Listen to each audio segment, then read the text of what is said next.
ಬೆಂಗಳೂರಿನ ವಿಚಾರದಲ್ಲಿ ಮೂಗು ತೂರಿಸುವಂತಹ ಕೆಲಸವನ್ನ ಕೇರಳದ ಸಿಎಂ ಪಿಣರಾಯಿ ವಿಜಯನ್ ಮಾಡಿದ್ದಾರೆ. ಕರ್ನಾಟಕ ಸರ್ಕಾರದ ಬುಲ್ಡೋಸರ್ ನೀತಿ ಅಂತ ಹೇಳಿ ಕಿಡಿಕಾರಿದ್ದಾರೆ. ಅದಕ್ಕೆ ಕಾರಣ ಆಗಿದ್ದು ಮೊನ್ನೆ ಕಳೆದ ಕೆಲ ದಿನಗಳ ಹಿಂದೆ ಕೋಗಿಲು ಲೇಔಟ್ನಲ್ಲಿ ಅಕ್ರಮವಾಗಿದ್ದಂತಹ ಮನೆಗಳ ತೆರವು ಕಾರ್ಯಾಚರಣೆಯನ್ನ ಗ್ರೇಟರ್ ಬೆಂಗಳೂರು ಪ್ರಾಧಿಕಾರ ಏನ್ ಮಾಡ್ತು ಆ ವಿಚಾರವಾಗಿ ವಾಗ್ದಾಳಿ ನಡೆಸಿದ್ದಾರೆ ಕೇರಳದ ಮುಖ್ಯಮಂತ್ರಿ. ಸಂಘ ಪರಿವಾರಕ್ಕೆ ಅಲ್ಪಸಂಖ್ಯಾತ ವಿರೋಧಿ ನೀತಿ ಇತ್ತು, ಆದ್ರೀಗ ಕಾಂಗ್ರೆಸ್ ಆಡಳಿತದಲ್ಲಿ ಬುಲ್ಡೋಸರ್ ನೀತಿ ಆಘಾತಕಾರಿ ಅಂತ ಹೇಳಿ ತಮ್ಮ ಎಕ್ಸ್ ಖಾತೆಯ ಮೂಲಕ ಪೋಸ್ಟ್ ಮಾಡಿ ಕರ್ನಾಟಕ ಸರ್ಕಾರದ ವಿರುದ್ಧ ಕಿಡಿಕಾರಿದ್ದಾರೆ ಕೇರಳದ ಮುಖ್ಯಮಂತ್ರಿ ಪಿಣರಾಯಿ ವಿಜಯನ್. ಆದ್ರೆ ಬುಲ್ಡೋಸರ್ ಬಾಣವನ್ನ ಹಿಡಿದು ಮತಕ್ಕೆ ಬಾಣವನ್ನ ಬಿಟ್ರ ಅನ್ನುವಂಥ ಕುತೂಹಲ ಮನೆ ಮಾಡಿದೆ.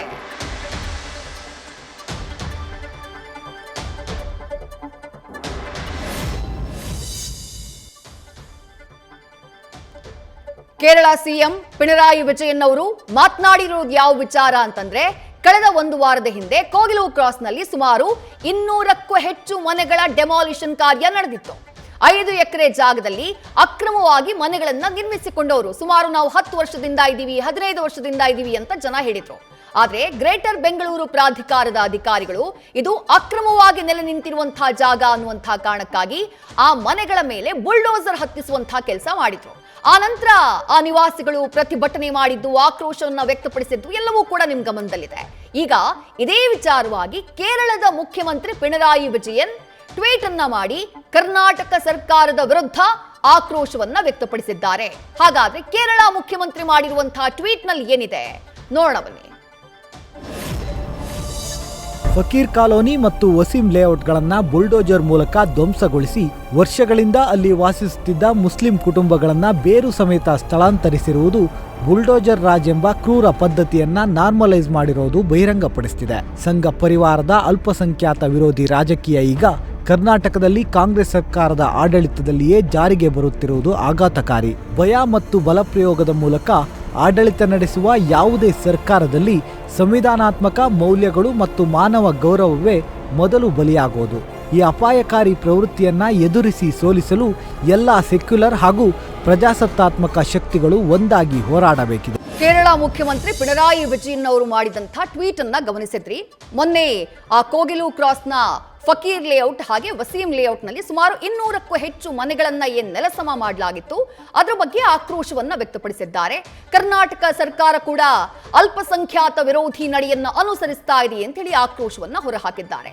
ಇಷ್ಟಕ್ಕೂ ಕೇರಳ ಸಿಎಂ ಪಿಣರಾಯಿ ವಿಜಯನ್ ರಾಜ್ಯದ ವಿಚಾರವಾಗಿ, ಕರ್ನಾಟಕದ ವಿಚಾರವಾಗಿ ಮೂಗು ತೂರಿಸಿದ್ಯಾಕೆ?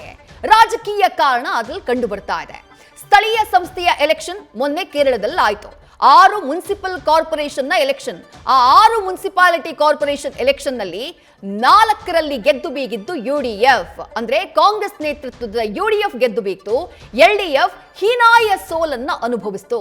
ಸ್ಥಳೀಯ ಸಂಸ್ಥೆಯ ಎಲೆಕ್ಷನ್ ನಲ್ಲಾದಂತಹ ಹೀನಾಯ ಸೋಲಿನ ಕಾರಣಕ್ಕಾಗಿನೇ ಕರ್ನಾಟಕದ ವಿಚಾರದಲ್ಲಿ ಪಿಣರಾಯಿ ವಿಜಯನ್ ಮೂಗು ತೂರಿಸಿದ್ದಾರೆ ಅಂತ ಹೇಳಲಾಗ್ತಾ ಇದೆ. ಯಾಕಂದ್ರೆ ಎಲ್ಡಿಎಫ್ಗೆ ಎದುರಾದಂತಹ ಸೋಲು, ಕಾಂಗ್ರೆಸ್ ನೇತೃತ್ವದ ಯುಡಿಎಫ್ಗೆ ಭರ್ಜರಿ ಗೆಲುವು. ಆ ಲೋಕಲ್ ಮುನ್ಸಿಪಲ್ ಕಾರ್ಪೊರೇಷನ್ ಎಲೆಕ್ಷನ್ ನಲ್ಲಿ ಕೊಲ್ಲಂ, ಕೊಚ್ಚಿ, ತ್ರಿಶೂರ್, ಕಣ್ಣೂರು ಇಲ್ಲೆಲ್ಲವೂ ಗೆದ್ದಿದ್ದು ವಿಪಕ್ಷದ ಸ್ಥಾನದಲ್ಲಿರುವಂತಹ ಕಾಂಗ್ರೆಸ್ ನೇತೃತ್ವದ ಯುಡಿಎಫ್.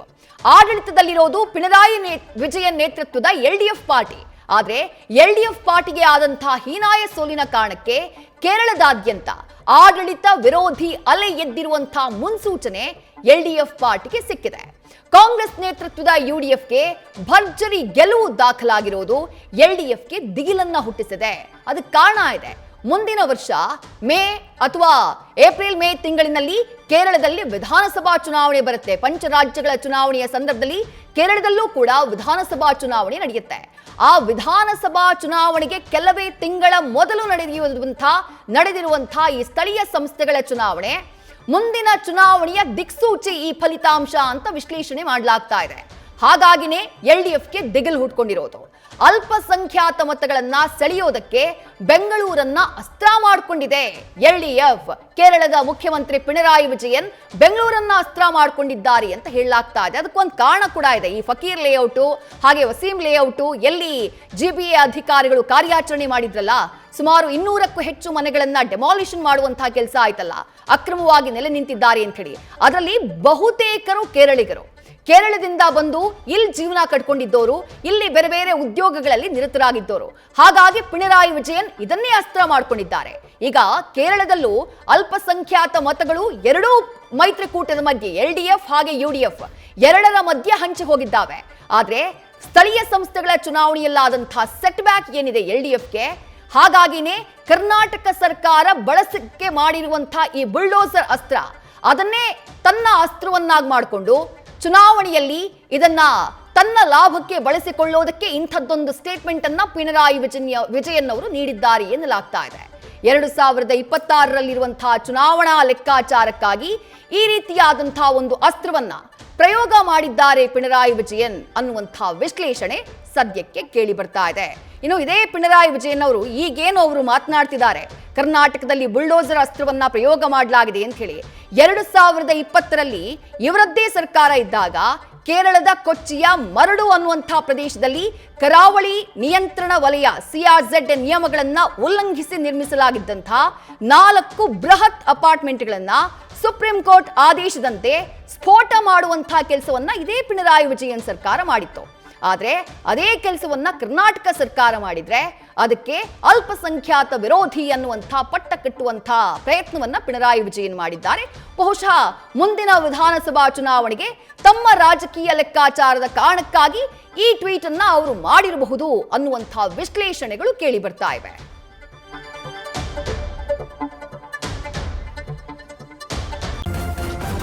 ನ್ಯೂಸ್ ಫಸ್ಟ್ ನಿರ್ಭೀತಿಯಿಂದ ನಿಮ್ಮ ಪರವಾಗಿ.